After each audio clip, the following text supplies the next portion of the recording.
হিন্দুদের কোনো অনুষ্ঠান হয় না, মুসলমানের কোনো। আপনি কি এখানে মোদী সরকার পেয়েছেন? গাড়ি ভরে দেবো আপনাকে। হ্যাঁ, আপনি ভদ্রতা বজায় রাখুন, ভদ্রতা বজায় রাখুন। তুমি বিদ্যালয়ে সরস্বতী পুজো করা যাবে না, বাধা শাসক দলের বুথ সভাপতির।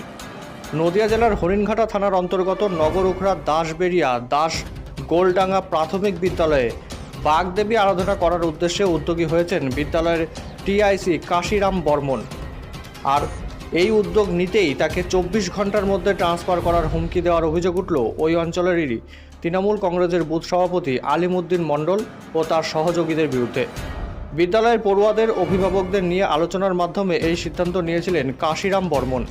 এই সিদ্ধান্ত নেওয়ার পর যেমন তাকে হুমকি দেওয়া হয়, পাশাপাশি মঙ্গলবার সকালে বিদ্যালয়ে আসতেই তাকে অকথ্য ভাষায় গালিগালাজ ও মারধরের জন্য তার দিকে তেড়ে যায় আলিমুদ্দিন মণ্ডলের সহযোগীরা। এতেই এলাকা উত্তপ্ত হয়ে ওঠে, বিশৃঙ্খলার পরিবেশ তৈরি হয় এলাকা জুড়ে।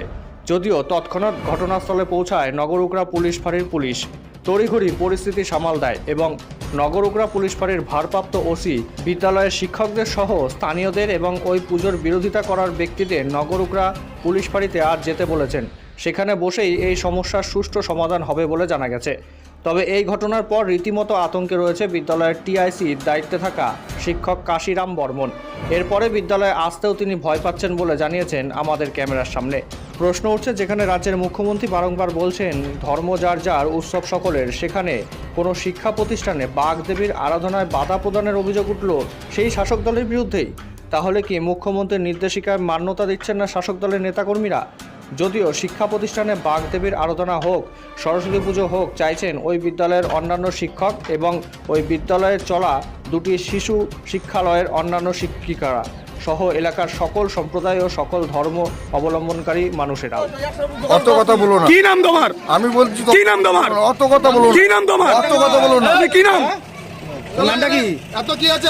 আমাদের কি আছে? আমি আওয়াজ দিচ্ছি না। আমাদের কি আছে? প্রথমে কথা বলে দিতাম। হ্যালো, চলো এখান থেকে। চলো এখান থেকে চলো। আরে ভাই চলো না তুমি। চলো। গালিগালাজ করলো, কি বলবেন? এই তো আমি ভীত আছি। আমি স্কুলে তো এখন আসতেই ভয় লাগবে আমার। আতঙ্ক কাজ করছে। অবশ্যই। কি বলবেন এই যুগে দাঁড়িয়ে এভাবে সরস্বতী পুজো করার উদ্যোগ নিতেই এমন হুমকি? স্কুলে সরস্বতী পুজো হবে, এতে কোনো মিটিংয়েরও দরকার পড়ে না। এখানে বিশেষ করে হিন্দু মুসলিম বাচ্চা উভয় পক্ষ আছে এবং উভয় পক্ষের বাচ্চারাই চাইছে যে এখানে একটা পুজো হোক, সেখানেই বাধা, সেখানেই বাধা, হুমকি। আমি মানে খুব ভয় ফিল করছি। এরপর কি স্কুলে আসতেও ভয় পাবেন? হ্যাঁ অবশ্যই, এবার তো স্কুলে কী করে আসবো, এটাই তো আবার আমার তো এখানে, আপনারা তো এসে আজকে এসে কালকে আজকেই চলে যাবেন, আমার তো প্রত্যেকদিন এখানে স্কুলে আসতে হবে। তার জন্য প্রশাসন আছে তো? এবার প্রশাসন তো আছে, এবার কি বলবো এখানে